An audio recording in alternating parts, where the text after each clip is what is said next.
Nagsisimula ang pelikula sa isang mekaniko ng kotse na nagngangalang Hiiki na papunta na sa trabaho. Sa hindi inaasahang pagkakataon, nakatagpo siya ng pagbagsak ng lagusan. Siya ay nakulong sa loob ng buong 4 na araw. Sa napakaitim na kapaligirang ito, nang walang pagkain, tubig, o signal ng telepono, umasa siya sa kanyang hindi kapanipaniwalang malakas na kalooban upang mabuhay at maghukay ng labasan sa kalaunan. Ngunit, sa sorpresa ng lahat, nang siya ay lumabas mula sa lagusan, ang mundo ay tila bumagsak sa isang pahayag. Walang laman ang mga lansangan, paralisado ang sistema ng transportasyon, naputol ang mga senyales, at ang lupa ay pinahira ng dugo. Nalilito, walang ideya si Hiki kung ano ang nangyari.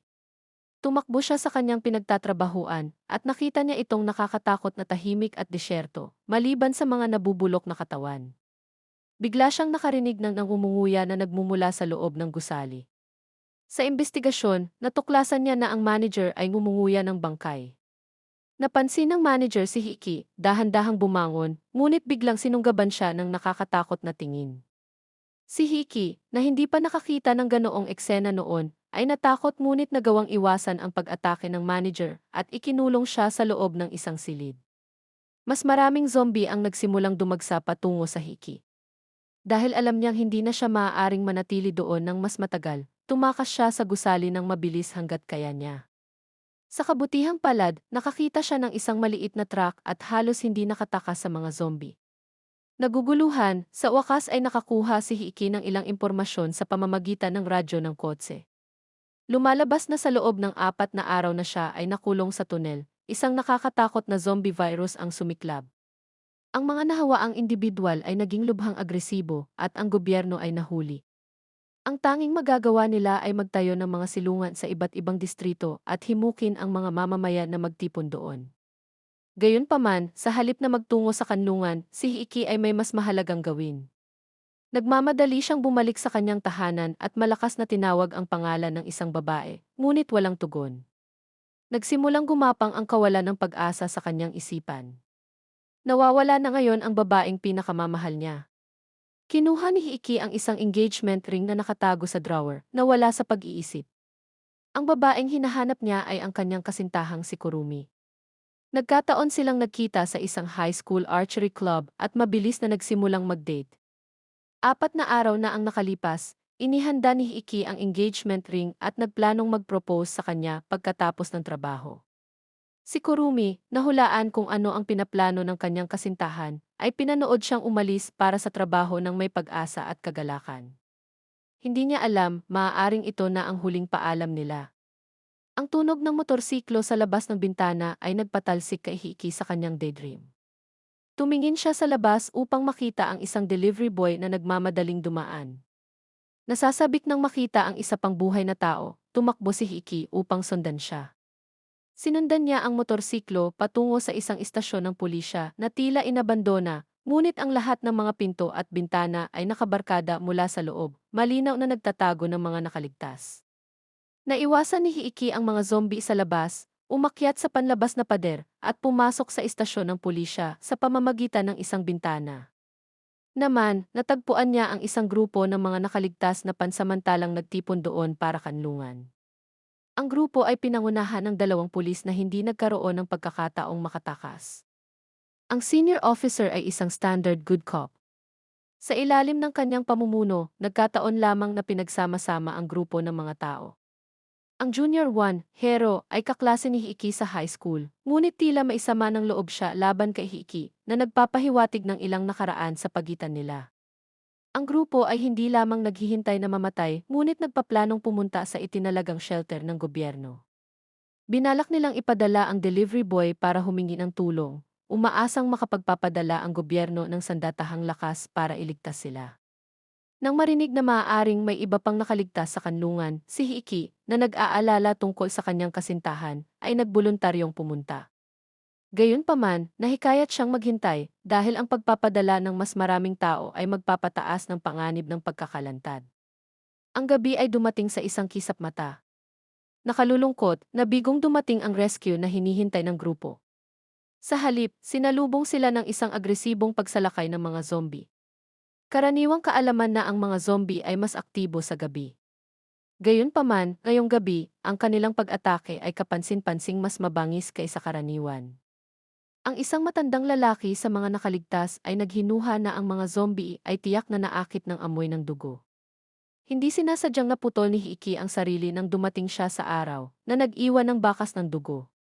Sa kabutihang palad, ang dalawang pulis sa grupo ay armado at kasama ang mga dating pinalakas na depensa na gawa nilang maitaboy ang pag-atake ng zombie.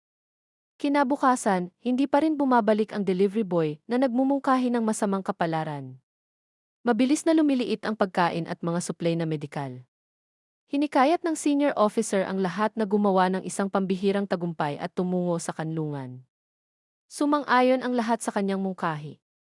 Matapos armasan ang kanilang mga sarili, nagmamadali silang umalis.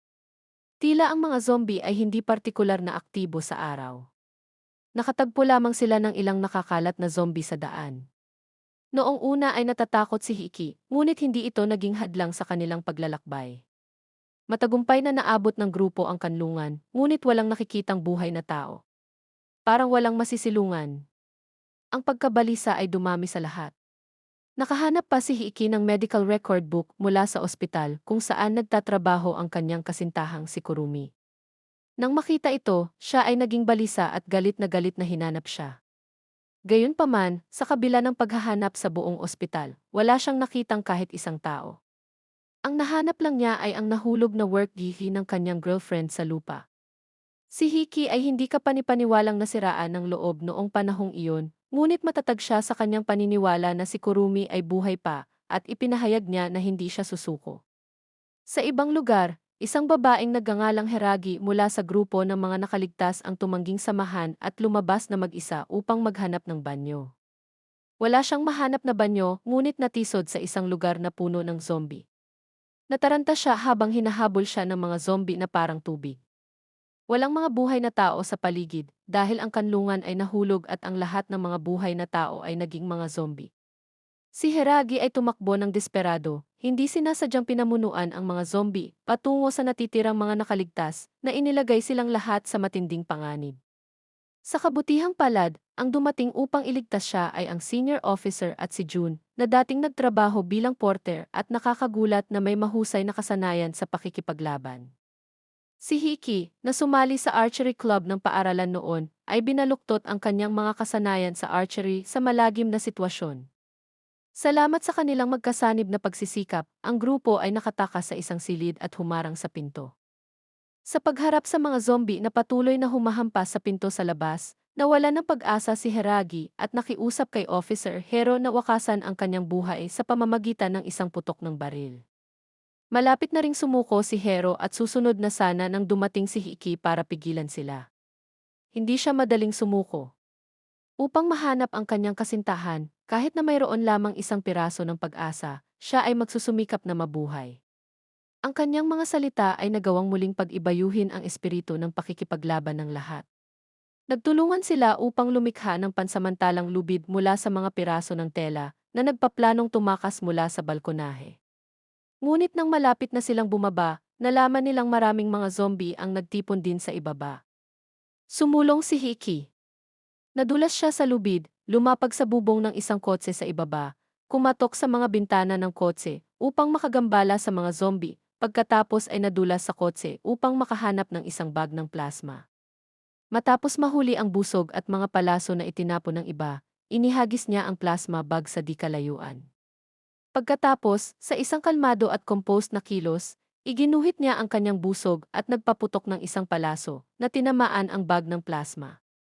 Ang bango ng dugo na kumalat ay agad na nag-alis ng mga zombie. Pansamantalang ligtas ang lugar sa ibaba ng gusali, at ang iba ay sunod-sunod na bumaba, na halos nakatakas sa silid na napapalibutan ng mga zombie. Gayunpaman, ang maliit na batang babae na nagngangalang Yuzuki sa grupo ay hindi gaanong pinalad. Siya ay nahiwalay sa kanyang ina sa kanilang nakaraang pagtakas at sinusubukang makipagkita sa grupo. Siya ay nasa bingit ng mahuli ng mga tumutugis na zombie. Nang makita ito, mabilis na kumilos si Hero, pinaputok ang kanyang baril at pinabagsak ang ilang mga zombie. Ngunit naubos ang kanyang mga bala at mayroon pa ring isang zombie na umaarangkada patungo sa dalaga. Ipinakita ni Hiiki ang kanyang husay. Gamit ang isang aro, ibinaba niya ang zombie at pagkatapos ay binaril ang isa pang aro sa ulo nito upang tapusin ito. Ngunit sa sandaling ito, isa pang zombie ang tumakbo.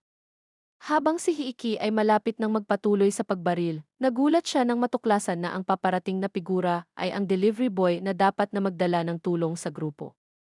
Habang papalapit sa Yuzuki ang infected delivery boy, nagpakawala si Hiiki ng isa pang aro, dahilan para mahulog siya sa lupa. Ang iba pang mga nakaligtas ay nalungkot sa eksenang ito, ngunit wala silang hinanakit kay Hiiki. Nakatakas sila sa mga zombie at tumira sa isang silid. Nawala ng pag-iisip si Hiiki, hawak ang kanyang singsing sa kasal, nang biglang nakatanggap ng signal ang radyo. Ito ay mula sa kanyang kasintahan, si Kurumi, na desperadong humihingi ng tulong. Si Hiiki ay parehong masaya at nataranta nang marinig ito, at determinado siyang hanapin ang kanyang kasintahan. Na walang pag-iisip, umalis siya upang iligtas siya, ngunit huli na siya. Pagdating niya, walang mahahanap, iilan na lang ang bangkay na nakahandusay sa isalupa. Tiningnan ng senior officer ang mga nakakalat na shell casing sa lupa at napag-alaman na ang kasintahan ni Hiiki ay nailigtas ng militar. Tulad na nangyari, si Kurumi ay kasalukuyang nasa isang sasakyang militar na patungo sa tanging ligtas na zona sa lungsod, ang base ng Yokosuka. Ang kanlungan na kanyang tinutuluyan dati ay nahulog dahil sa ilang mga nahawaang individual na pumasok. Tanging si Kurumi at ilang iba pang nakaligtas ang nakatakas. Kalaunan ay nailigtas sila ng militar habang nakulong sa isang bus sa Research Institute. Ang nakatataas na opisyal, batid na ang militar ay karaniwang nakatalaga sa Yokosuka, ay nagmungkahi na ang lahat ay magtungo doon ng magkasama. Sumang-ayon ang lahat ng walang pag-aalinlangan. Hindi na kailangang sabihin, mas sabik si Hiiki na pumunta doon para hanapin ang kanyang kasintahan. Mabilis na inayos ni Hiiki ang isang kotse sa tabing kalsada.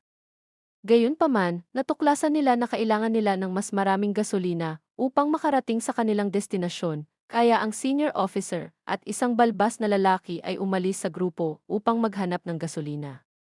Samantala, ang matanda ay mukhang malungkot at nanatiling tahimik. Nakagat pala siya ng zombie habang tumatakas sa shelter. Sa takot na siya ay iwanan kung sasabihin niya sa sinuman, siya ay nanahimik. Gayunpaman, imposibleng itago ang katotohanan ng matagal. Ang amoy ng kanyang sugat ay umakit ng tuloy-tuloy na daloy ng mga kalapit na zombie. Sa kabila ng Hunyo, isang dalubhasa sa martial arts, patuloy na nakikipaglaban sa mga zombie, at ang mga araw ni Hiiki ay hindi nawawala ang kanilang marka, ang bilang ng mga zombie ay napakahusay. Parang walang katapusan. Si Hero, na lalong galit na galit sa bawat napatay na zombie, ay nag-isip na ang isang tao sa grupo ay dapat na masugatan dahil napakaraming mga zombie ang naaakit sa kanila. Hindi na kailangang aminin ito mismo ng matanda dahil mas dumaloy ang dugo mula sa kanyang sugat. Bigla siyang nawalan ng malay at bumagsak sa lupa. Agad na naunawaan ng lahat na ang matanda ang dahilan. Nang makitang hindi nila kayang patayin ang lahat ng mga zombie, ang mga nakaligtas ay walang pagpipilian kundi tumakbo. Ngunit hindi sumuko si Hiiki. Dinala niya ang nahimatay na matanda sa kanyang likod, sinundan ang iba sa isang abandonadong nursing home. Matapos tumira ang lahat sa isang silid, pumunta sina Hiiki at Jun upang tingnan ang iba pang mga silid upang matiyak ang kaligtasan. Sinundan nila ang tunog hanggang sa dulo ng koridor at natagpuan ang isang malaking bilang ng mga zombie na selyado sa labas ng koridor. Hindi nila maiwasang makahinga ng maluwag. Pagbalik nila sa silid, nalaman ni Hiiki na ang matanda ay nakatali sa sofa, hindi makagalaw. Nakagapos pala si Hero sa kanya, sa takot na baka maging zombie ang matanda anumang oras. Nadama ni Hiiki na ito ay hindi makatao, ngunit si Hero ay naninindigan na wala siyang ginawang mali. Biglang nagsalita si Jun, sinabing nagtatrabaho ang kanyang kapatid na babae sa Japanese Virus Research Institute at kasalukuyang gumagawa ng bakuna sa zombie. Posibleng naging matagumpay na siya. Kung maabot nila ang instituto ng pananaliksik, maaaring may pag-asa para sa matanda. Sa pagtingin sa determinadong mga mata ni Hiiki, inabot sa kanya ni Hero ang isang punyal na nagpapahiwatig na kung gusto niyang managot, dapat niyang gawin ito hanggang sa huli. Samantala, sa wakas ay nakahanap na ng gasolinahan ang senior officer at ang may balbas at napuno na sila ng gasolina nang bigla silang makarinig ng putok ng baril sa di kalayuan. Tumakbo ang matataas na opisyal upang mag-imbestiga at natuklasan ang isang grupo ng mga sundalong militar sa pakikipaglaban sa mga zombie. Matapos silang samahan sa labanan at magtanong, nalaman niya na ang isang operasyon ay ginagawa sa silid sa likod ng mga sundalo at ang amoy ng dugo ay umakit ng maraming zombie. Dapat patayin kaagad ng mga sundalo ang mga papasok na zombie para maprotektahan ang operasyon. Ang mga sundalong ito pala ang naunang nagligtas sa kasintahan ni Hibiki kanina. Naaksidente ang sasakyang militar habang iniiwasan ang mga zombie. Isa sa mga nakaligtas ay kritikal na nasugatan sa dibdib. Sa kabutihang palad, isang senior na doktor ang kasama nila na sinuri ang nasugatan na partido at nagmungkahi ng agarang operasyon. Nagboluntaryo si Karumi na tumulong dahil siya ay isang medical na intern na may isang taong karanasan sa trabaho. Nang makitang umaatake ang sunod-sunod na alon ng mga zombie, nagpa siya ang senior officer na manatili at ipagtanggol ang lugar kasama ang militar upang bumili ng oras para sa operasyon. Hiniling niya sa may balbas na bumalik sa grupo na mag-isa ang gasolina. Sa kabilang banda, hindi rin naging maganda ang mga bagay para kay Hiki. Habang ang araw ay natatakpan ng mga ulap, ang mga zombie sa labas ay lalong hindi mapakali. Ang mas masahol pa, ang matanda ay nagsimulang sumigaw ng hindi mapigilan na parang tinatawag ang kanyang mga kamag-anak. Pagkatapos ay nahimatay siya. Ito ay natakot sa lahat. Napagpasyahan ni Hero na harapin ang mutating old man. Ang iba ay hindi rin sigurado at hindi tinutulan ang mungkahi ni Hero. Nag-aatubili na pumayag si Hiki na wakasan ang buhay ng matanda, ngunit kung ang iba ay umalis sa silid. Nang umalis na ang lahat, nagulat ang lahat, kinalas ni Hiki ang matanda at sinabi sa kanya ang tungkol sa potensyal na bakuna. Kahit na ang lalaki ay medyo hindi makapaniwala, hindi naunawaan kung bakit si Hiki ay nagsusumikap upang protektahan siya. Sinabi sa kanya ni Hiki na, bilang mga tao, ang pinakamahalagang bagay ay subukan ang lahat upang mabuhay. Ito ay likas na pansariling interes at hindi na kailangang talikuran ang buhay ng isang tao para sa iba. Taos pusong nagpasalamat sa kanya ang matanda. Gayunpaman, ang walang humpay na mga zombie sa labas ay tuluyang lumabag sa barikada. Umakyat sila sa silid na parang tidal wave. Naturally, si Hiki at ang kanyang grupo ay hindi magkatugma para sa puwersang ito, at nang walang pag-iisip, nagsimula silang tumakas. Lahat ay sumugod patungo sa hagdan, tumakas sa basement. Si Hiki, totoo sa kanyang salita, ay hindi pinabayaan ang matanda. Dinala niya siya sa kanyang likod habang tumatakbo sila para sa kanilang buhay, ngunit ang kanilang bilis ay masyadong mabagal. Mukhang aabutan na sila ng mga zombie nang sumugod si June para tumulong. Kasama si Hiki, nagawa nilang ibagsak ang unang alon ng mga zombie. Gayunpaman, ang isa pang malaking alon ng mga zombie ay mabilis na papalapit. Pilit na itinulak ng matanda si Hiki palayo, hinihimok silang tumakas ng mabilis. Sa kabila ng pag-aatubili ni Hiki, kinalagad siya ni Hero at June. Pinagmamasdan ng matanda ang lahat na nakapasok sa loob ng bakal na tarangkahan, pagkatapos ay mabilis na isinara ang pinto mula sa labas, gamit ang kanyang katawan bilang blockade. Sa isang kisap mata, ang matanda ay nilamon ng paparating na kawan ng mga zombie. Ang kanyang sakripisyo ay bumili ng grupo ng isang malaking halaga ng oras, at si Hiki at ang iba pa sa wakas ay pinamamahalaang iwaksi ang humahabol na sangkawan ng zombie. Ang iba ay nakadama ng isang sukat ng pagkakasala para sa kanilang nakaraang pagtrato sa matanda, habang si Hiki ay mas puno ng kalungkutan. Samantala, ganap na tinutulungan ni Karumi ang senior doctor sa pagsasagawa ng operasyon. Matapos mapagtagumpayan ang mga paunang paghihirap, ang operasyon ay naging matagumpay na nagligtas ng isang mahalagang buhay. Nagpasya ang mga sundalo na ipagpatuloy ang kanilang paglalakbay sa kanilang base.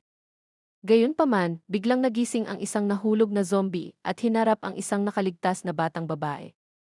Si Karumi, sa pagsisikap na iligtas siya, ay itinulak ang zombie palayo. Bagamat na iligtas ang dalaga, natumba si Karumi sa lupa ng zombie. Nang tila malapit na siyang makagat, kumuha siya ng scalpel at itinaboy ito sa ulo ng zombie, hinila ang sarili pabalik mula sa bingit ng kamatayan. Sa isang pahayag ng zombie, kahit na ang pinakapinong tao ay dapat matutong maging malakas kung nais nilang mabuhay. Si Karumi at ang iba pa ay umalis patungo sa base. Walang insidente ang paglalakbay at mabilis silang nakarating sa kanilang destinasyon. Ang lokasyong ito ay ang tanging ligtas na sona ng lungsod at ang base din ng Virus Research Institute. Ang lahat ay kailangang magpahinga dito at sumailalim sa isang komprehensibong pagsusuri. Kung makumpirma na hindi nahawahan, ipapadala sila sa isang lungsod kung saan hindi sumiklab ang virus. Nang marinig ito, nasasabik ang lahat. Gayunpaman, hindi maibahagi ni Karumi ang kanilang kagalakan dahil hindi pa niya nahahanap ang kanyang kasintahan, si Hiki. Tinanong niya kung maaari silang tumulong sa paghahanap ng isang tao. Naturally, ang kahilingang ito ay tinanggihan, ngunit ang kanyang mga aksyon ay nakakuha ng atensyon ng pinuno ng pananaliksik, si Shuto. Parehong si Karumi, nakatatapos lang tumira, at si Hiki, na malapit nang umalis, ay sabay-sabay na kinuha ang kanilang mga walkie-talkie at nagsimulang makipag-usap sa kanila na parang nag-uusap sila. Kahit na hindi nila marinig ang isa't isa, ang kanilang mga salita ay nakakagulat na pare-pareho, parehong nag-aalala tungkol sa kaligtasan ng isa't isa at inuulit ang mga pangako na kanilang ginawa sa isa't isa. Parang nag-uusap sila sa kabila ng kawalan. Tila nagkaroon ng espesyal na interes si Sho kay Karumi at lumapit upang sabihin sa kanya na nakatanggap sila ng signal ng radyo na nagpapahiwatig na may paparating na grupo ng mga tao. Agad na sinabi ni Karumi kay Sho na ang taong hinahanap niya ay pinangalan ng Hiki at hiniling sa kanya na bantayan.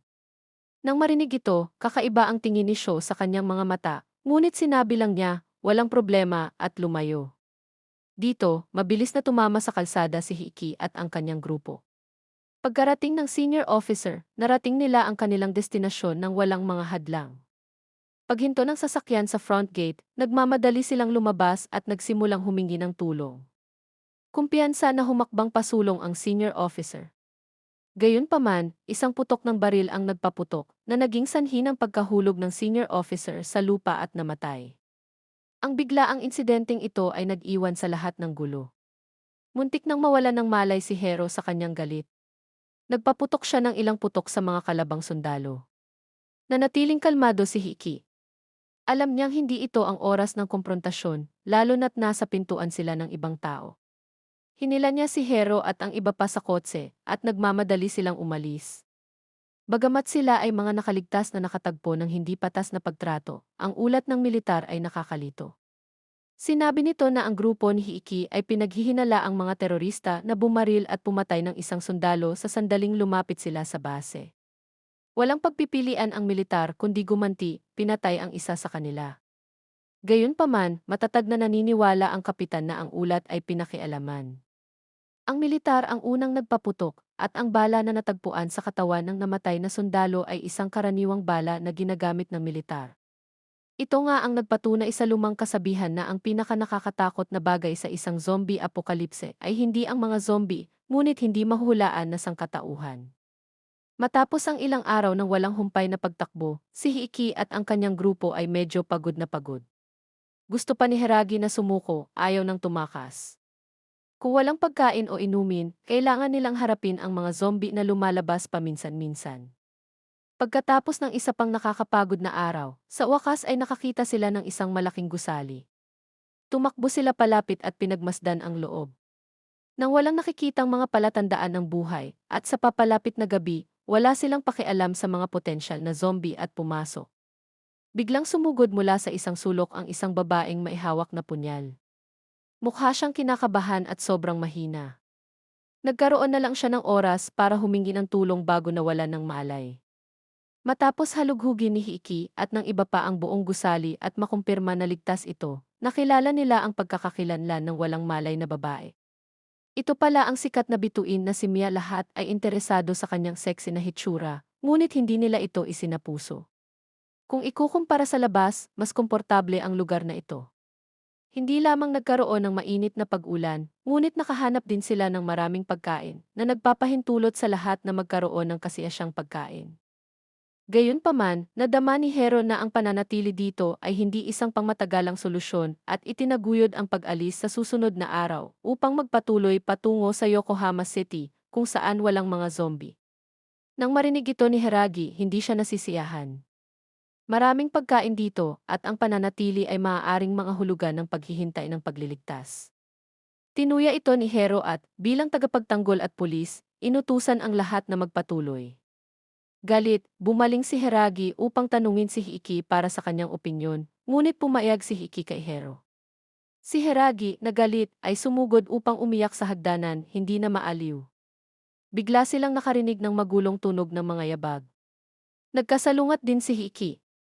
Ang mga kawalan ng katiyakan sa hinaharap ay napakarami, at ang bawat desisyon ay maaaring matukoy ang buhay o kamatayan ng lahat.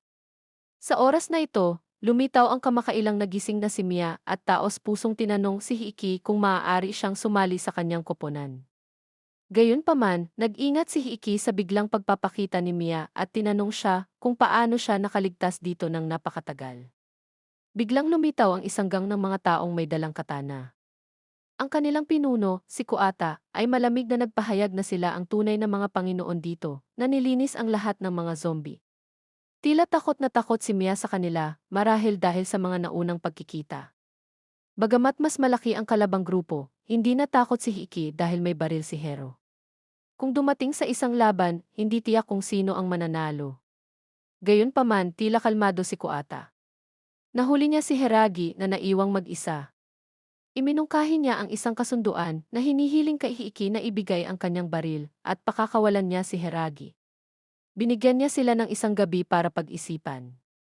Habang papaalis siya, nagbabala si Kuata kay Hiki na mag-ingat dahil may mga problema sa pag-iisip si Mia nakatira sa isang ligtas na base, hinangad ni Karumi na makipagkita kay Hiki. Nagkataon na nalaman niya ang kanyang kinaroroonan at umaasa na samahan ang research team sa kanilang sample collection process at mahanap ang kanyang boyfriend.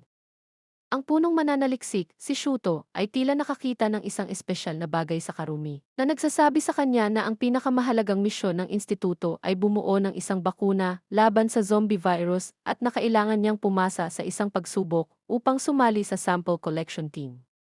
Ang hamon, na hindi maliit na gawa para kay Karumi, ay nagsasangkot ng pagkuha ng mga sample ng dugo mula sa mga buhay na zombie na mas mahirap kaysa sa paggawa nito mula sa namatay. Noong una, hindi kayang harapin ni Karumi ang mga brutal na zombie, ngunit hindi siya madaling sumuko. Siya ay tiyak na pinutol ang kanyang pulso gamit ang isang kutsilyo.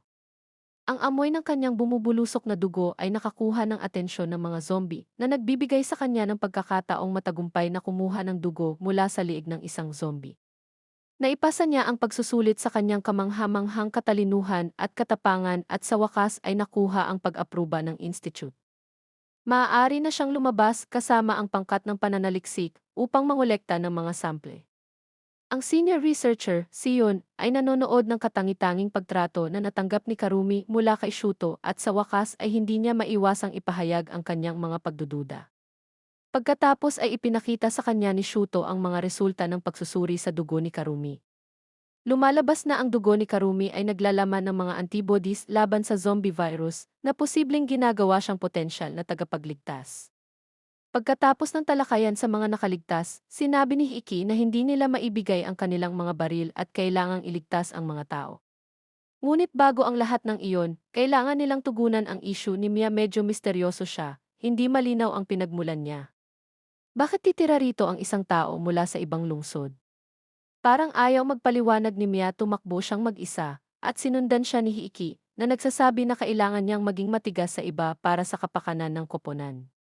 Masyado na siyang walang muwang noon na naglalagay sa panganib sa lahat. Tila talagang gustong sumali ni Mia, kaya sa wakas ay isiniwalat niya ang kanyang sikreto. Dinala niya ang lahat sa isang silid na may nakatali na zombie.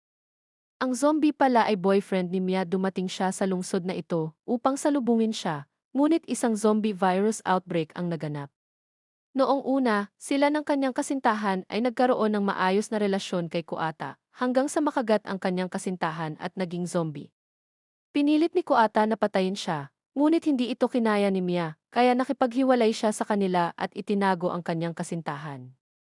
Naantig si Hiki sa pagpupursige ni Mia sa pag-ibig at tinanggap siya.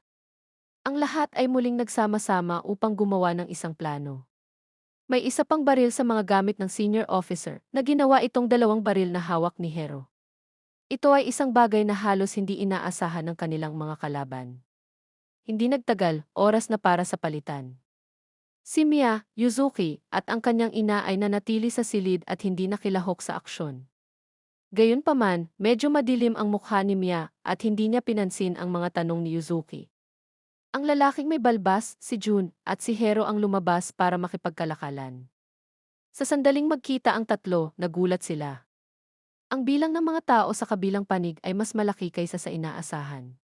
Mabilis na napalibutan si June at ang kanyang mga kasama. Ang sitwasyon ay mas malala kaysa sa inaasahan nila. Kalmadong inihagis ni Hero ang handgun at ang bag ng mga bala. Si Kuwata ay isang tao sa kanyang salita at pagkatapos kunin ang baril, pinakawalan niya si Hiragi. Tila mas kumpiyansa si Kuwata matapos makuha ang baril at nanawagan sa sinumang ambus na ibunyag ang kanilang sarili. Napansin niya na si Hiki na tila bihasa ay wala. Sa sandaling iyon, lumitaw si Hiki na may busog at palaso na naging focus ng lahat. Tinutukan pa siya ni Kuwata ng baril. Pagkatapos ay itinutok ng isa pang baril ang ulo ni Kuwata, inilabas ang nakatagong pangalawang baril. Ang sitwasyon ay naging pabor sa panig ni Hiki. Gayunpaman, ang kanilang kagalakan ay panandalian. Lumitaw si Mia, hawak si Yuzuki na hostage. Kasama pa pala ni Kuwata si Mia, itinali niya ang ina ni Yuzuki sa panahon ng kalakalan at ginawang hostage si Yuzuki. Ang kanyang kwento tungkol sa kanyang zombie boyfriend ay isang kwento lamang na ginawa upang makuha ang kanilang tiwala. Si Hiki at ang kanyang grupo ay walang pagpipilian kundi ibaba ang kanilang mga armas at muling nabaligtad ang sitwasyon. Tiningnan ni Hiki si Mia nang may kalungkutan, malinaw na hindi makayanan ang pagtataksil na ito. Medyo mahiyain si Mia, kinukutya si Hiki dahil sa pagiging masyadong walang muwang. Sa mundong ito, ang pagpili na magtiwala sa isang tao ay matatalo. Tiningnan niya si Mia at tinanong kung kasinungalingan ba ang lahat ng sinabi niya noon. Sumagot si Mia na artista siya. Si Hiki at ang kanyang grupo ay iginapos at dinala sa basement. Sa pagdaan nila sa isang bodega na puno ng mga zombie, lahat sila ay nabigla ng hindi mapaniwalaan. Parang mahiyain si Kuwata. Pinangunahan niya ang kanyang mga tao na ikulong ang mga zombie na nakakalat sa buong mall dito mismo, na nagbibigay ng ligtas na kapaligiran sa pamumuhay para sa lahat. Hindi maintindihan ni Hiki kung paano nila nagawang ikoral ang napakaraming zombie. Sa malapit, isang sulo ang nagbigay ng mainit na ningning na nagpapaliwanag sa mukha ni Kuwata na nagbigay sa kanya ng misteryo. Makokontrol daw niya ang mga zombie. Kasunod ng kanyang mga salita, biglang namatay ang liwanag, ngunit syempre, hindi ito magic na hawak niya, isang pagkawala ng kuryente.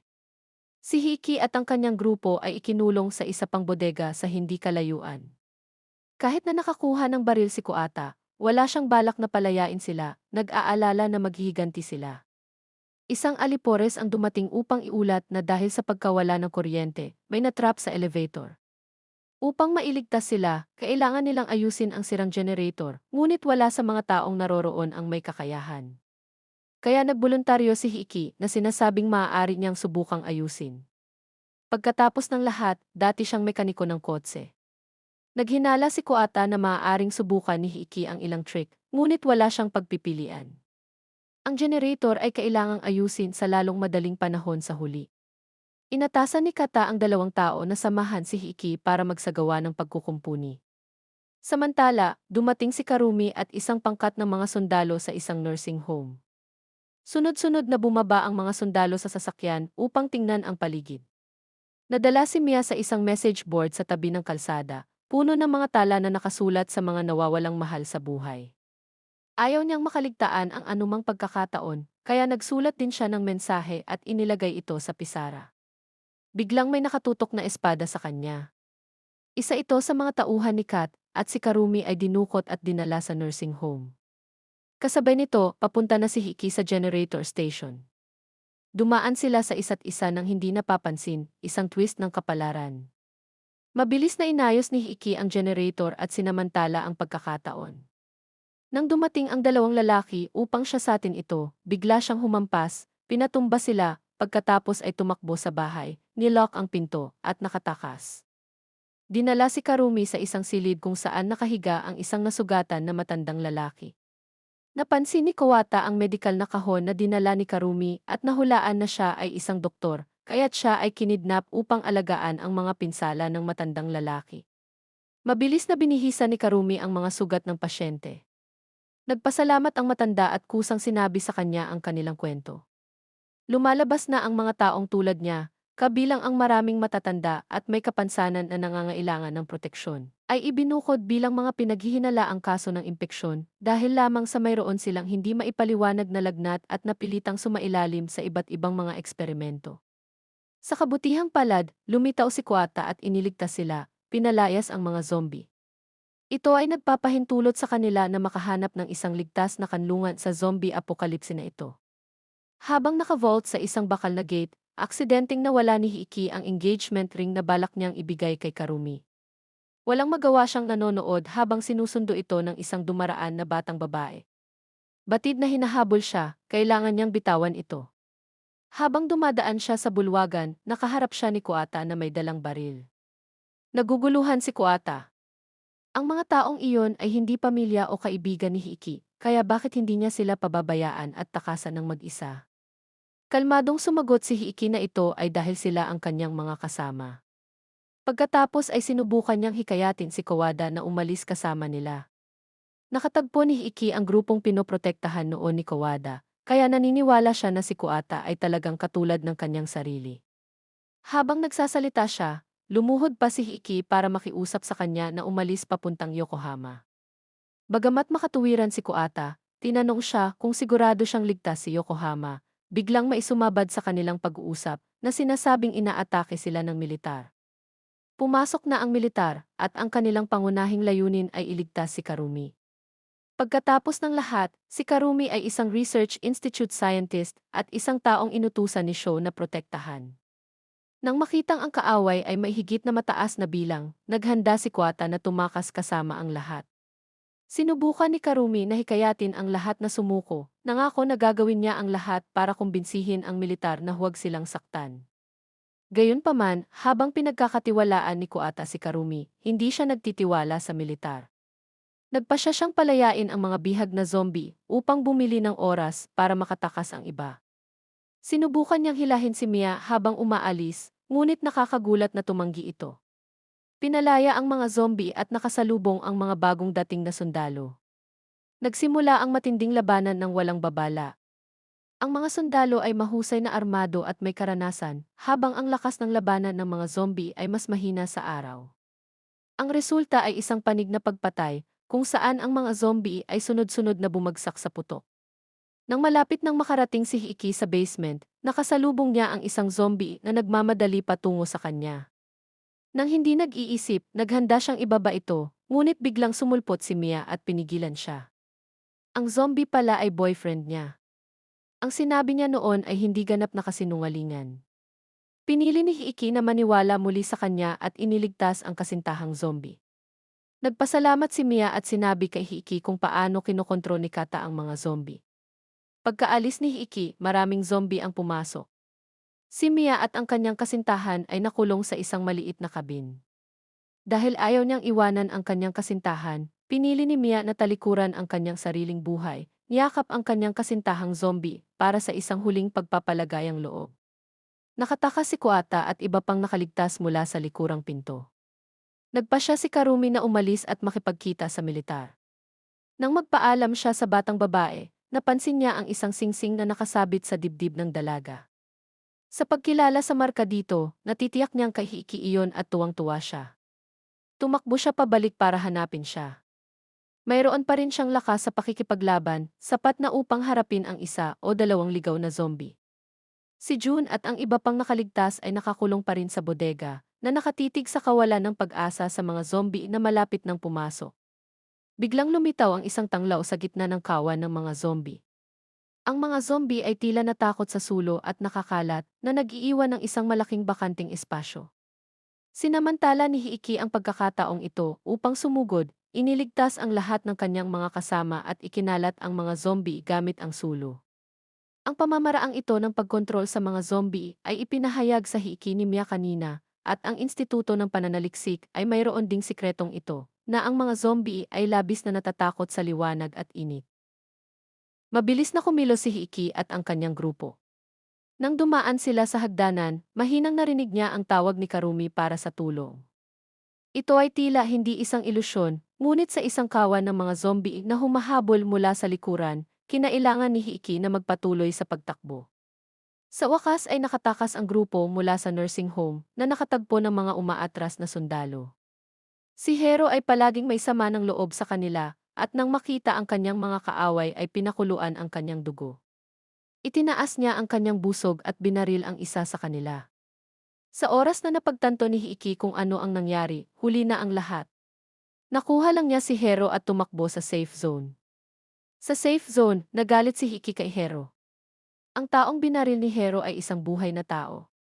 Matagal na ring hindi nasisiyahan si Hero kay Hiiki at nauwi sa ulo ang kanilang alitan. Pagkatapos ng isang malaking pagtatalo, nagpasya silang maghiwalay ng landas. Pinilit ni Hero ang iba na ideklara kung susundan nila si Hiiki o ang kanyang sarili. Bago makapagdesisyon ang lahat, nagpahayag si Hiiki ng pagkakasala para sa kanyang dating nabigong pamumuno na humantong sa lahat na mahuli ni Kuata. Pagkatapos noon, umalis siya mag-isa. Sa kabilang panig, tiningnan ni Karumi ang sundalong binaril ng palaso, ang kanyang expression complex.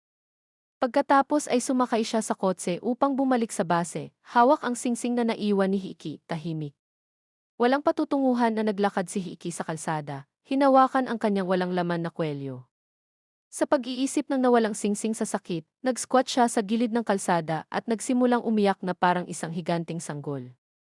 Habang nanonood siya, may lumapit na zombie, may dalang mga bulaklak. Hindi tinangka ni Hiiki na iwasan ang kanyang zombie kiss dahil sexy ang zombie para mamatay siya. Sa kasamaang palad, isang figura ang sumugod at tinamaan ang sexy zombie nang walang awa sa hormone. Hunyo noon, sinundan ng iba pang nakaligtas. Pinili pala nilang sundan si Hiiki. Nakita ni Jun si Hiiki bilang isang tunay na kaibigan, at ang iba ay nagpahayag na mas gugustuhin nilang sundin ang isang taong mapagkakatiwalaan. Pinunasan ni Hiiki ang kanyang mga luha at muling tumayo. Gayunpaman, ang naghihintay sa kanya ay maaaring maging isang pag-iral na mas nakakatakot kaysa sa mga zombie. Sa Shudos, sa wakas ay ipinakita niya ang kanyang masasamang kulay sa pamamagitan ng pagkalason sa isang opisyal sa base. Ang namatay ay ang naudyukan ni Shudo na palsipikado ang mga ulat at siraan si Hiiki at ang kanyang grupo bilang mga terorista. Sinuri ng senior researcher na si Yun ang namatay, hindi alam kung bakit naging masungit si Sho kay Hiiki. Alam lang niya na ang pagdating ni Hiiki ay makakagambala sa ilang plano niya, malamang na naugnay sa bakuna sa zombie. Pagkatapos ay ipinahayag na ang ina ni Hiiki ay namatay sa sakit 16 na taon na ang nakakaraan. Ang kanyang ama, na nalulungkot, ay hindi na bumalik pagkatapos umalis isang umaga. Sa paglipas ng mga taon, hinahanap ni Hiiki at Karumi ang kanyang ama, ngunit ang bawat paghahanap ay nauwi sa pagkabigo. Ang doktor na nagpahayag ng pagkamatay ng ina ni Hiiki ay walang iba kundi si Shuto. Maliwanag, napansin niya si Hiiki noong panahong iyon na humantong sa kanyang pagtatangka na pigilan si Hiiki na makapasok sa base. Si Hiiki at ang kanyang koponan ay itinaya ang kanilang buhay upang makipagsapalaran sa isang ospital na iniiwasan ang hindi mabilang na mga zombie. Ang kanilang misyon ay maghanap ng gamot para kay Yuzuki na maihika. Sa kasamaang palad, ang mga suplay ng parmasyutiko ng ospital ay tila hinalughog na iniwan si Hiiki at ang kanyang koponan na walang dala. Nang makita ang lumiliit na supply ng gamot sa hika ni Yuzuki, alam nilang hindi ito magtatagal hanggang sa makarating sila sa quarantine zone sa labas ng Yokohama City. Si Hiki ay hindi madaling sumuko. Kinabukasan, dinala niya ang grupo sa isang daungan kung saan nakakita sila ng ligtas na bangka. Matapos matiyak na ligtas ito, pinatira niya ang lahat sa loob. Si Hiki, kasama si Jun, ay naghanda na makipagsapalaran muli sa paghahanap ng gamot. Bago umalis, binalaan niya ang grupo na huwag umalis sa bangka at lumayo sa isang kalapit na barkong may bahid ng dugo dahil maaaring mapuno ito ng mga zombie. Ang pagkawala ng gamot ng ospital ay talagang inayos ni Shudo mula sa Research Institute bilang bahagi ng kanyang lihim na plano na mag-imbak ng mga mapagkukunan. Ang pagkakaroon ng Kurumi na nagdala ng zombie antibody gene ay bahagi rin ng kanyang plano. Ang tungkulin ni Kurumi bilang isang medical na intern ay nagpapahintulot sa kanya na makisama sa base na ginugugol ang kanyang mga araw sa paggamot sa mga sundalo. Sa kanyang pagtataka, nakatagpo niya si Hero na nakasuot ng uniforme ng militar. Ito ay lumabas pagkatapos makipaghiwalay kay Hiki at sa iba pa, nalaman ni Hero na ang kanyang lihim na crush, si Kurumi, ay nasa base.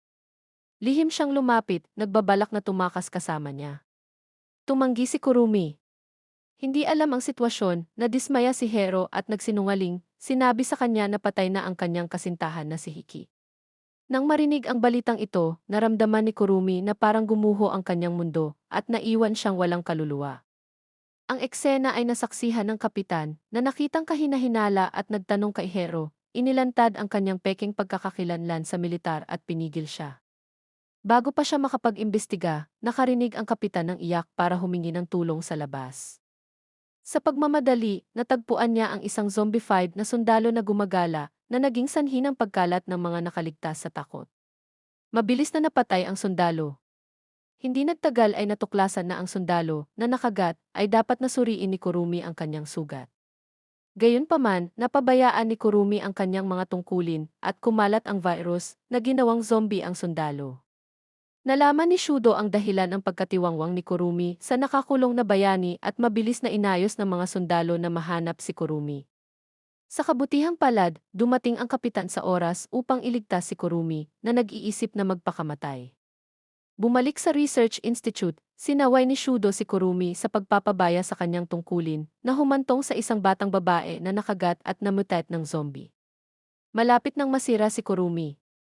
Sinamantala ni Shudo ang kanyang kahinaan na nagsasabi na ang kanyang buhay ay hindi na pag-aari niya. Dapat niyang kalimutan si Hiki at italaga ang natitirang bahagi ng kanyang buhay sa larangang medikal bilang isang paraan ng pagtubos sa sarili. Pagkatapos ng isang gabi ng pagmumuni-muni, inalis ni Kurumi ang singsing ni Hiki at natagpuan si Shudo na nagpahayag ng walang emosyon na handa siyang italaga ang lahat sa pananaliksik. Umaasa na bumuo ng isang bakuna sa lalong madaling panahon upang gamutin ang mutated na batang babae. Sa wakas ay nakamit na ang layunin ni Shudo. Sa panig na ito, naghahanda sina Hiki at Jun na magtungo sa isa pang ospital.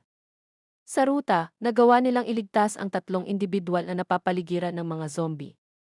Sa pagtatanong pa, nalaman nilang ang mga nakaligtas na ito ay mga mamamahayag mula sa Yokohama City, sa labas ng quarantine zone, na dumating upang idokumento ang balita. Sa wakas ay nakumpirma ni Hiki na si Yokohama ay hindi pa tinamaan ng zombie virus. Nakapagtataka, isa sa mga lalaki pala ang ama ni Yuzuki, ang batang babae na may hika. Gumuhit siya ng mapa para makasama niyang muli si Yuzuki at ang kanyang ina. Hindi nagtagal ay dumating sa ospital sina Hiki at Jun. Ang dalawang mamamahayag na masigasig sa pag-ulat sa larangan ay napilitang manatili sa labas. Nilampasan ni Hiki at Jun ang mga nagtatagal na zombie sa pasukan at pumasok sa ospital sa pamamagitan ng bintana. Hindi nagtagal pagkatapos nilang pumasok, dumating si Yun mula sa Research Institute kasama ang isang pangkat ng mga sundalo, doon din para maghanap ng mga supply. Nakarating si Hiki sa parmasya at nagsimulang maghanap ng gamot sa hika. Nagawa niyang mahanap ang gamot ng walang insidente. Bago pumasok ang mga sundalo, nagtago sa likod ng mga kortina at palihim na tumakas sa botika kapag hindi sila nakatingin. Gayunpaman, mayroong higit sa isang grupo ng mga sundalo na naghahanap ng gamot. Hindi nagtagal ay nakita sina Hiki at Jun ng mga sundalo sa labas at napilitang maghiwalay at tumakbo. Si Hiki ay nagkaroon ng maayos na pagtakas at mabilis na naabot ang napagkasunduang punto ng pagtatagpo, at nalaman lamang na ang dalawang mamamahayag ay naging pagkain para sa mga zombie. Nakaramdam siya ng kalungkutan. Nang hindi sumipot si Jun, matapos maghintay ng ilang sandali, nagpasya siyang tumakbo pabalik. Sa Hunyo, habang sinusubukang tumakas, bigla siyang pinigilan ni Yun. Tuwang-tuwa si Jun nang makita siya, napagtanto na si Yun ang kapatid na babae na nawawala sa kanya. Sinubukan niyang hikayatin ang kanyang kapatid na babae na sumama sa kanya, ngunit nanatili itong hindi natitinag, binabalaan siya na ang quarantine zone ay mas mapanganib kaysa sa naiisip niya at hinihimok siyang tumakas sa Yokohama. Sa isang sandali ng desperasyon, tinutukan pa niya ng baril si Jun. Sa puntong ito, lumitaw si Hiki na inilihis ang atensyon ni Yun. Si Jun, nabigo nang makita ang ugali ng kanyang kapatid, ay sinipa ang baril sa kanyang kamay at tumakas kasama si Hiki. Sa kabila ng paghahanap ng gamot sa hika, ang pagtakas sa malawak na ospital ay hindi madaling gawain. Kinailangan nilang iwasan ang mga zombie na maaaring lumitaw anumang oras, pati na rin ang mga sundalo na patuloy na nasa kanilang buntot. Si Jun, na nahuli, ay binaril ng isang sundalo, ngunit isang zombie ang lumitaw sa tamang oras at hinarap ang sundalo na sumigaw sa sakit at humingi ng tulong. Saglit na nag-alinlangan si Hiki pagkatapos ay umalis. Samantala, sa wakas ay nakarating na ang ama ni Yuzuki sa bangkang pangisda sa daungan. Sa sorpresa ng lahat, hindi ipinahayag ni Yuzuki at ng kanyang ina ang kagalakan ng isang pinakahihintay na muling pagsasama nang makita siya. Sa halip, napuno sila ng takot. Lumalabas na ang ama ni Yuzuki ay isang mapang-abusong lalaki na nakipaghiwalay sa ina ni Yuzuki noong 1 taon. Bumalik din sina Hiiki at Jun sa daungan para makipagkita sa lahat. Matapos makuha ni Yuzuki ang kanyang gamot, gumaan ang kanyang hika. Nang makita ang mag-ina na pinupuri si Hiiki, nagsiselos ang mapang-abusong lalaki at aatakehin na sana ang kanyang asawa. Ang kanyang mukha ay parang isang baluktot na demonyo. Ang babae ay patuloy na nagmamakaawa sa kanya na iligtas siya. Nakakagulat, kinabukasan, ang mapang-abusong lalaki ay natagpuang nasugatan ng isang zombie, nakahiga sa kama, puno ng dugo. Naguguluhan ang lahat hanggang sa aminin ni Yuzuki na para protektahan ang kanyang ina, hinikayat niya ang kanyang mapang-abusong ama sa isa pang bangka, pinahira ng dugo, dahilan para makagat siya ng zombie. Ang lahat ay namangha at hindi makapaniwala na ang isang maliit na batang babae ay maaaring gumawa ng ganoong bagay. Ang ina ni Yuzuki, na walang tigil na umiiyak, ay sinubukang sisihin si Yuzuki at handa siyang gawing pulis, hinihiling lamang na iligtas ng lahat si Yuzuki. Nanatiling tahimik si Hiki sa mahabang panahon. Sa wakas, sinabi niya na walang ginawang mali si Yuzuki at malamang nagagawin niya rin iyon. Pagkatapos ay hiniling niya nakalimutan ng lahat ng naroroon ang pangyayari at kumilos na parang walang nangyari. Sa harap ng zombie apokalipse, gusto mo man o hindi, lahat ng legal na kaayusan ay babagsak sa kalaunan. Nang sumunod na araw, lahat ay nasa labas, naghahanda na maglakbay. Natagpuan ni Hiiki ang nasugatang ng iisa at naghanda na itali siya. Siyempre, ang nang-aabuso ay hindi bababa ng walang laban, ngunit hindi siya kalaban ni Hiiki. Siya ay napasuko, kasama ni Hiiki ang kanyang lalamunan na hindi kumikilos sa kanya. Ang kanyang paghinga ay humina, ngunit si Hiiki ay hindi nagpakita ng mga palatandaan ng pagpapaalam. Ito ang unang pagkakataon na pinatay ni Hiiki ang isang hindi namutat na tao gamit ang kanyang sariling mga kamay. Nang maalis ang banta ng nang-aabuso, umalis ang grupo patungong Yokohama. Bagamat nakatagpo sila ng ilang pag-atake ng zombie sa daan, sila ay mga batikang nakaligtas at madaling hinarap ang problema. Hindi nagtagal, narating nila ang hangganan ng quarantine zone. Nasa tapat lang si Yokohama. Hindi nila maiwasang matuwa, tumatakbo at sumisigaw sa tuwa. Ngunit nang makita nila ang kabilang panig, natigilan sila. Ang tanging nakikita nila ay mga sangkawan ng mga zombie. Bumagsak si Yokohama. Sa labas ng quarantine zone, wala ng kaligtasan. Nasiraan ng loob ang lahat. Ang kanilang pinakamalaking pag-asa ay abot kamay lamang nila, ngunit ito ay naglaho na parang isang mirage. Ngayon, ang tanging tila malinaw ang ulo ay si Hiki. Naalala niya ang militar na nakatalaga sa Yokohama, na aktibong naghahanap ng mga supply. Maliwanag, nakita na nila ang araw na ito. Ngayon, ang pinakaligtas na lugar sa buong Japan ang magiging base nila, dahil sila ang pinakahanda na mabuhay, kahit na nangangahulugan ito ng matapang na apoy at espada. Walang pagpipilian si Hiki kundi ang makipagsapalaran. Pinlano nilang maglakbay sa pamamagitan ng tubig na mas ligtas, ngunit sa hindi inaasahang pagkakataon, ang kanilang Tesla boat ay naubusan ng baterya na nag-iiwan sa kanila na naaanod sa dagat ng walang mga sagwan. Sa kabutihang palad, hindi sila nagtagal bago nila nakita ang isang isla sa malapit. Nagpasya si Hiki at ang iba pa na dumaong muna sa isla dahil ubos na ang kanilang supply ng pagkain at gamot. Sa hindi inaasahang pagkakataon, ang isla ay inookupahan na at ang nakatira ay isang matandang kakilala ni Hiki. Si Kawata iyon, kung kanino siya nagkaroon ng nakaraang hinaing sa nursing home. Ngunit ngayon, ang awayan sa pagitan nila ay lubhang nabawasan. Hinimok pa ni Hiki si Kawata na sumama sa kanila sa pagtungo sa base militar. Sa mas maraming lakas tao, ang kanilang mga pagkakataong mabuhay ay magiging mas mataas. Nang makita ang lumalalang kalagayan ng kanyang ama, sa wakas ay pumayag si Kawata sa plano ni Hiki. Ang kanyang ama ay nangangailangan ng mga antibiotic na matatagpuan lamang sa base. Si Hiki at ang kanyang grupo ay inilagay sa isang kalapit na gusali upang magpahinga para sa gabi bago umalis ng maaga sa susunod na araw. Ang pananatili rin kay Hiiki ay isang kalbo na kumilos ng kakaiba at malayo sa iba, na tila walang malasakit sa lahat ng nangyayari sa paligid niya. Nang si Hiki ay handa nang umalis kinabukasan, ang kalbo na lalaki ay hindi inaasahang nagsalita. Pinayuhan si Hiki na huwag pumunta sa base dahil ito ay magpapasigla lamang sa puot sa kanyang puso. Naturally, hindi tatalikuran ni Hiki ang kanyang plano dahil lang sa mga salita ng ibang tao. Nagpasya silang dumaan muli sa ruta ng dagat upang maiwasan ang karamihan ng blockade ng militar. Pagdating nila, nakakita sila ng underground tunnel patungo sa base batay sa impormasyong ibinigay ng maisakit na matanda. Ito ay isang binagong air raid shelter mula sa panahon ng digmaan. Sa pasukan ng tunnel, napagkasunduan nilang magkita bago lumubog ang araw at umalis sa sandaling dumating ang lahat nang hindi naghihintay ng sinumang huli. Ang sitwasyon sa base ay tense.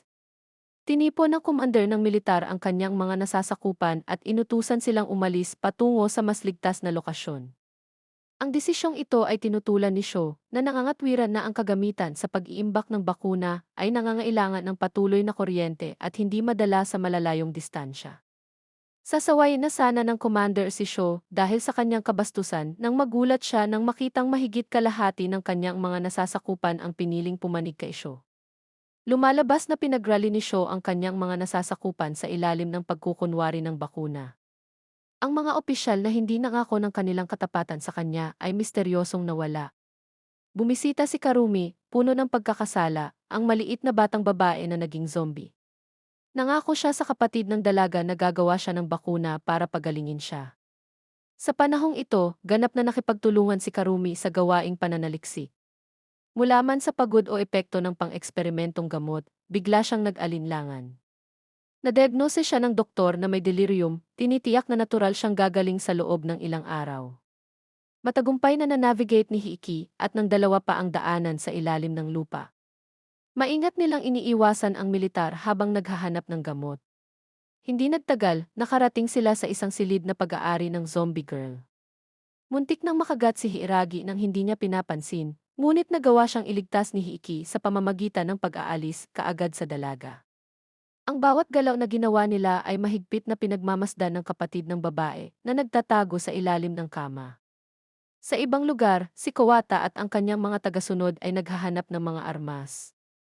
Nakapagtataka, wala silang nakasalubong kahit isang sundalo na naghinala sa kanya. Sa pagpapasya na ito ay isang bitag, mabilis niyang pinangunahan ang kanyang grupo na umatras sa parehong paraan na sila ay dumating. Samantala, si Hero, na binihag ng militar, ay gumamit ng isang simpleng panlilinlang upang makatakas sa kanyang pagkakulong. Maayos niyang pinasok ang silid ni Karumi, na nasa delirious state pa rin, at nagpasya na isama siya para umalis sa base. Sa pagtatapos ni Hiki, nakahanap siya ng maraming gamot. Habang naghahanda siyang umalis, nakita niya si Karumi na nakaupo sa isang wheelchair sa di kalayuan. Hindi siya makapaniwala sa kanyang mga mata at naisip niyang naghahalusinate siya. Matapos mabawi ang kanyang kalmado, mabilis niyang ibinigay ang gamot kay Hiiragi at hinabol ang figura ni Karumi. Sinundan siya ni Hiiki sa isang madilim na lagusan kung saan halos hindi niya makita ang kanyang kamay.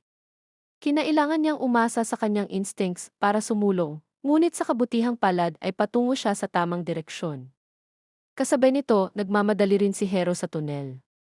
Nang malapit na siyang matapos, may nakita siyang kakaiba.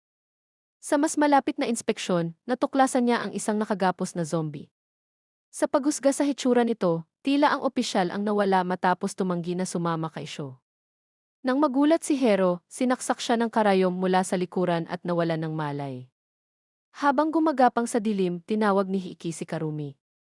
Bigla siyang nakarinig ng mahinang tugon mula sa kanya. Sa sobrang pananabik, sumugod siya patungo sa tunog at nakita niya si Karumi na nakaupo sa lupa. Gayunpaman, bago siya makagawa ng higit pa sa paghawak sa kanyang kamay, siya ay natumba mula sa likuran. Sa simula pa lang pala ay inaayos na ni Shaw ang lahat. Napansin niya si Hiki at ang kanyang grupo sa sandaling pumasok sila sa base sa pamamagitan ng mga surveillance camera. Matagal na naghintay sina Jun at Hiiragi sa pasukan ng tunnel, ngunit hindi na bumalik si Hiki. Nang dumating ang napagkasunduang oras, nagpasya si Kawata at ang kanyang grupo na umalis. Gayunpaman, pinili ni Jun at Hiiragi na bumalik at hanapin si Hiki dahil lahat sila ay kasama sa kahirapan. Nang magkamalay si Hiiki, natagpuan niya ang kanyang sarili na nakatali sa isang upuan. Nang makita ang isang kawan ng mga zombie na bihag, siya ay natakot. Si Sho, ang parehong doktor na gumamot sa kanyang ina, ay naroon din. Inamin ni Sho na sinadya niyang pigilan si Hiiki na makapasok sa base dahil nag-aalala siyang maabala ni Hiiki ang kanyang mga plano. Gayunpaman, hindi interesado si Hiiki sa mga paliwanag na ito. Nag-aalala siya kay Karumi at tinanong kung kasangkot din siya sa mga eksperimento. Hindi kinumpirma o itinanggi ito ni Sho. Biglang tumunog ang alarma at nagdilim ang kwarto. Ang mga zombie ay naging hindi mapakali. May pumutol sa kuryente at sinira pa ang backup na supply ng kuryente. Ang mga storage freezer ay tumigil sa paggana dahil sa pagkawala ng kuryente. Nang hindi nag-aaksaya ng oras sa pakikipagtalo kay Hiki, naglabas si Sho ng isang zombie at mabilis na umalis sa galit. Habang ang zombie ay sumugod patungo kay Hiki, sinipa niya ang kanyang upuan upang pansamantalang harangan ito, ngunit maaari lamang itong pigilan saglit. Nang malapit ng kagatin ng zombie si Hiki, sumugod sina Jun at Hiiragi at ibinaba ang zombie. Sa wakas, nailigtas si Hiki. Sa ibang lugar, pinanood ni Sho ang patuloy na pag-akyat ng temperatura sa nagielong storage unit. Sumigaw siya na agad na maibalik ang kuryente. Tila ang mga taon ng pananaliksik sa bakuna ay masisira sa isang iglap. Sa kabutihang palad, ang kapangyarihan ay naibalik sa tamang oras at ang temperatura ay tumigil sa pagtaas. Hindi napigilan ni Sho na umungol sa pananabik. Bumalik sa isla, si Yuzuki at ang kanyang ina ay nakakita ng pagpapabuti sa kanyang kondisyon ng hika salamat sa gamot na iniregalo ng kalbo. Unti-unti nagkakasundo sila sa kanya. Nalaman nila na dati siyang nagtatrabaho sa Virus Research Institute at kanang kamay ni Sho. Inilarawan niya si Sho bilang isang ganap na baliw. Samantala, si Hiki at ang kanyang mga kasama ay tumatakbo ng ligaw. Nang papasok na sina Jun at Hiiragi sa tunel para umalis, tumalikod si Hiki at tumungo sa base. Kailangan pa niyang iligtas si Karumi. Maging si Hiiragi, na lihim na umiibig kay Hiki, ay sinubukang pigilan siya, ngunit umalis siya ng walang pag-aalinlangan. Sa kabilang panig, dumating si Karumi sa silid ng batang babae na zombie. Nang makita ang maliit na batang babae na nakahiga sa isang pulang dugo, siya ay nalulula sa sakit. Sa harap ng kapatid ng babae, nanumpa siya na ipaghihiganti niya ang batang babae. Habang sinusuri ni Hiki ang bawat silid para kay Karumi, nakatagpo siya ng isang eksena na ikinagulat niya ng hindi paniwalaan. Sa isang selda ng bilangguan, mayroong isang zombie na nakakadena na may metal na kwelyo na may markang numero 001. Ito ay malinaw na isang maagang eksperimentong paksa. Naunawaan ni Hiki ang kahulugan ng mga naunang salita ni Sho, na nagsabi sa kanya na sinuri nila ang mga jin na halos kapareho ng Hiki. Ang zombie pala sa kanyang harapan ay ang ina ni Hiki, na namatay maraming taon na ang nakalilipas. Ano man ang mangyari, hindi may ugnay ni Hiki ang nakakatakot na zombie na ito sa magiliw na ina sa kanyang memorya. Nang makita ang kanyang malagim at mapanglaw na hitsura, nakaramdam si Hiki ng matinding sakit sa puso.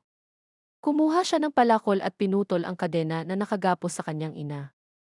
Nais ni Hiki na yakapin ang kanyang ina. Gayunpaman, siya ngayon ay naging isang walang isip na zombie na nagpapakita ng kanyang mga ngipin at kuko na parang sinusubukang kainin si Hiki. Instinctively, iniwasan ni Hiki ang zombie at tumakbo palabas ng kwarto. Matapos manahimik sandali, sumuray-suray siya patungo sa direksyon ng ina ng zombie, malinaw na binabaliwala ang kanyang buhay at kamatayan. Biglang sumugod ang isang figura at hinila pabalik si Hiki. Ang dating empleyado ng Research Institute, ang kalbo, ang dumating para iligtas siya. Nawalan ng malay si Hiki sa puntong ito at nagpumilit na bumalik sa kanyang kamatayan. Walang pagpipilian ang kalbo, kundi turukan siya ng tranquilizer para pakalmahin siya. Sa panig ni Karumi, labis siyang nalungkot habang nakatingin sa patay na batang babae na zombie. Napuno ng panghihinayang ang kapatid ng dalaga sa hindi pagganti ng mas maaga. Ngayon ay nag-ipon ng lakas ng loob mula sa hindi kilalang kalaliman, kumuha siya ng kutsilyo, handang makipag-ayos kay Hiki at sa kanyang grupo. Nang malapit na siyang umalis, nakasalubong niya sina Jun at Hiiragi, na bumalik upang i-back up si Hiki. Lalabanan na sana sila ng kapatid ng dalaga, ngunit mabilis siyang pinasuko ni Jun. Gayunpaman, bago siya makahinga, siya ay sinaksak mula sa likuran. Si Karumi ang sumunod at umatake sa kanya mula sa likuran. Sa kabutihang palad, ang sugat ay hindi malubha at si June ay nakataka sa tulong ni Hiki. Sa hindi inaasahang pagkakataon, ang dugong naiwan ni June ay nakaakit sa ina ng zombie ni Hiki. Nahuli, medyo nalilito sina June at Hiragi. Bagamat tinapos ni June ang laban sa pamamagitan ng pagsaksak sa ulo ng zombie, nakagat siya ng zombie. Samantala, nagising si Hiki mula sa kanyang pagkawala ng malay. Kahit nakabalik na siya ngayon sa ligtas na isla, nasa gilid pa rin ang kanyang nerbiyos. Ang kalbong lalaki na nagpabalik sa kanya ay nagsimulang magbunyag sa kanya ng ilang mga lihim tungkol sa zombie virus. Lumalabas na ang ina ni Hiki ay na-inoculate ng isang virus carrier na binuo ng head researcher na si Sho sa pagtatangkang gamutin ang kanyang sakit. Gayunpaman, ang gene therapy na ito ay hindi na-aprobahan at na-verify at ang resulta ay predictable. Ang ina ni Hiki ay hindi gumaling gaya ng inaasahan at mas masahol pa, siya ay naging isang tunay na zombie. Ang kalbo, na napagtanto ang kanyang mga nakaraang pagkakamali, ay nagpasya na tubusin ang kanyang sarili sa pamamagitan ng pagbabalik sa Instituto ng Pananaliksik at Pagliligtas kay Hiki. Matapos marinig ito, galit na galit si Hiki, inipit ang kalbo ng kalbo sa lupa gamit ang kanyang matinding tingin. Ngunit sa huli, natauhan siya at pinakawalan ang pagkakahawak niya. Si June, na nalaman din ang katotohanan tungkol sa virus, ay hindi maayos. Naalala niya ang zombie na pinatay niya sa Research Institute na may numerong 001 tag dito. Napagpasyahan niya na ang zombie ay malamang na ina ni Hiki, kaya nahirapan siyang pumunta kay Hiki. Sinabi sa kanya ang tungkol sa dati niyang karanasan at taos pusong humingi ng tawad. Ngunit hindi nagtagal ay nahimatay si June dahil sa kanyang mga sugat. Noon lamang napansin ni Hiki ang kagat ng sugat sa kamay ni June at nanatili siyang tahimik. Hindi nagtagal, binisita sila ng isang hindi inaasahang panauhin. Ito ay si Yon, kapatid ni June mula sa Research Institute. Napag-alaman na matapos malaman na nakagat ang kanyang kapatid na si June, sinundan niya si Hiki sa isla.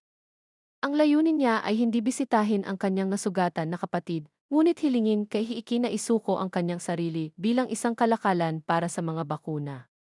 Matapos sabihin ang kanyang mga kondisyon, bigla siyang umalis. Nang makitang humihina si June, nagpasya si Hiki sa kabila ng matinding pagsalungat ni Hiragi at ng iba pa, natanggapin ang alok ni Yon at mag-isa siyang nagtungo sa base. Ang mga sundalong nagbabantay sa base ay medyo hindi handa para sa pagdating ni Hiki. Ngunit si Yon ay nagpakita sa oras at dinala siya sa ilalim ng pagkukunwari ng pagiging isang bilanggo. Sa hindi inaasahang pagkakataon, dinala siya ni Yon diretso sa research center ni Sho. Nahulaan ni Hiki ang intensyon ni Yon, gusto niya talagang ibigay ang bakuna sa kanyang kapatid na si June sa mas mapanganib na paraan. Pinlano niyang gumawa ng isang sitwasyon kung saan siya ay na-hostage ni Hiki na pagkatapos ay ninakaw ang bakuna upang magbigay ng makatwirang paliwanag kay Shuto. Ito ay dahil ayaw niyang talikuran ang kanyang medical career. Matapos ipaliwanag ang kanyang plano, tiyak na binaril ni Yun ang sarili, gumapang sa cold storage facility, at naghanda na buksan ang pinto para makuha ang bakuna. Gayunpaman, sa kanyang pagtataka, walang otoridad si Yun na buksan ang pinto. Alam niya na si Shuto lang at ang mga pinagkakatiwalaang subordinates niya ang makakapagbukas nito, pero hindi siya isa sa kanila. Nabigo, hindi niya alam kung ano ang gagawin, ngunit sinulyapan ni Hiki ang power cabinet at nabuo ang isang plano sa kanyang isipan. Sa shows, naalarma siya nang marinig niya ang tunog ng alerto. Nagmadali siya sa lab para lamang malaman na dahil sa pagkawala ng kuryente, mabilis na tumataas ang temperatura ng cryogenic storage unit. Nagmamadali siyang buksan ang hatch, umaasang hindi nasaktan ang laman. Sa sandaling iyon, biglang sumulpot si Hiki, may hawak na baril. Sinubukan ni Shuto na isara ang hatch, ngunit mas mabilis si Hiki, sumugod siya, pinatumba ang lalaki sa kanyang mga paa. Sa kanyang pagtataka, walang bakuna sa loob ng cryogenic unit, isang cloth bag lang na naglalaman ng hindi alam. Si Yon, na nag-alay ng kanyang buhay sa pagsasaliksik ng bakuna, ay nagulat nang matuklasan niyang wala ang bakuna. Nananatiling kalmado, ibinulong niya na ang mga dilaw na bote sa thermal insulation cabinet ay naglalaman ng mga antibodies na nakuha mula sa mga paksa ng eksperimento na maaaring magamot ang zombie virus.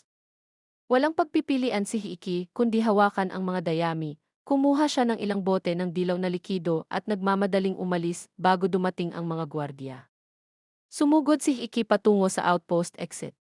Nang malapit na siyang makarating sa pinto, isang putok ng baril ang tumunog at siya ay nahulog sa lupa. Habang ang sundalo ay malapit nang magpatuloy sa pagpapaputok, ang kapitan ay lumitaw sa oras upang pigilan siya. Siya lang ang nasa outpost na nakakaalam ng tunay na kulay ni Sho. Sa kabutihang palad, ang putok ay hindi tumama kay Hiki at isang bote ang nanatiling buo. Kinuha ni Hiki ang bote at sumugod patungo sa outpost exit. Kahit na siya ay makitid na nakatakas sa mga humahabol, siya ay nagtamo ng isang malaking tama ng baril at nahirapan man lang maglakad o tumayo. Bukod pa rito, kailangan niyang iwasan ang mga gumagala na zombie. Sa kabila ng mga hadlang na ito, nagpatuloy si Hiki ng may matinding determinasyon. Bumalik sa ligtas na isla, si June ay halos hindi nakabitin, parang nasa bingit na siyang maging zombie. Itinaas pa ng may balbas na lalaki ang kanyang sandata, handang alisin siya sa kanyang paghihirap. Sa kabutihang palad, dumating si Hiki sa tamang oras. Mabilis na kinuha ng kalbo ang antibody at iniksyon ito noong Hunyo. Napabuntong hininga ang lahat, sabik na naghihintay sa mga resulta ng paggamot. Sa Instituto ng Pananaliksik, ginagawa ng mga kawani ng lab ang kanilang makakaya upang ayusin ang supply ng kuryente. Kinagalitan ni Shuto ang mga manggagawa dahil sa kanilang kawalan ng pag-unlad. Sa paglipas ng panahon, ang kanilang mga pagsisikap sa pagkukumpuni sa huli ay nabigo. Ang mga nilalaman ng cryogenic storage unit ay walang alinlangan na walang silbi ngayon. Umupo si Sho sa sahig, natalo, nagsimula siyang sumigaw na parang manok para ilabas ang kanyang pagkadismaya. Matapos ibigay ang antibody kay June, umiling ang kalbo, bumuntong hininga na tila hindi ito gumagana. Ang lahat ay nahulog sa kawalan ng pag-asa sa balita. Si June, na medyo may malay pa, ay humiling kay Hiki na dalhin siya sa tabing dagat kung saan niya nakikita ang araw. Taos puso niyang pinasalamatan ang lahat para sa kanilang pagsasama sa panahong ito, na nagparamdam sa kanya na hindi siya nag-iisa. Ang tanging pamilya na naiwan niya ay ang kanyang kapatid na babae. Ibinigay ni June ang kanyang telepono kay Hiki, na puno ng mga larawan ng iba't ibang paglubog ng araw, na hinihiling sa kanya na ihatid ito sa kanyang kapatid na babae. Pagkatapos nito, ipinikit niya ang kanyang mga mata. Lahat ng naroroon ay nalungkot sa kanyang pagkamatay. Hindi nagtagal, lumipat muli si June, ngunit hindi man lang siya tiningnan ni Hiki. Pinigilan niya ito dahil alam niyang hindi na tao si June. Iginuhit niya ang kanyang punyal at tinapos ang buhay ni June. Nanatili ang lahat kay June hanggang gabi. Sinisisi pa rin ni Hiki ang sarili. Kung hindi pa siya masyadong determinado na hanapin si Kurumi, hindi magkakaroon ng problema si June. Sa wakas ay napagtanto niya na ang paghahanap kay Kurumi ay isang pagkakamali lamang, oras na para pabayaan ang lahat. At dito na nagtatapos ang Season 1 ng Love You as the World's End. Kung gusto niyo ng Season 2 paabutin natin ng 1,000 likes itong video at itutuloy natin. Maraming salamat sa panonood.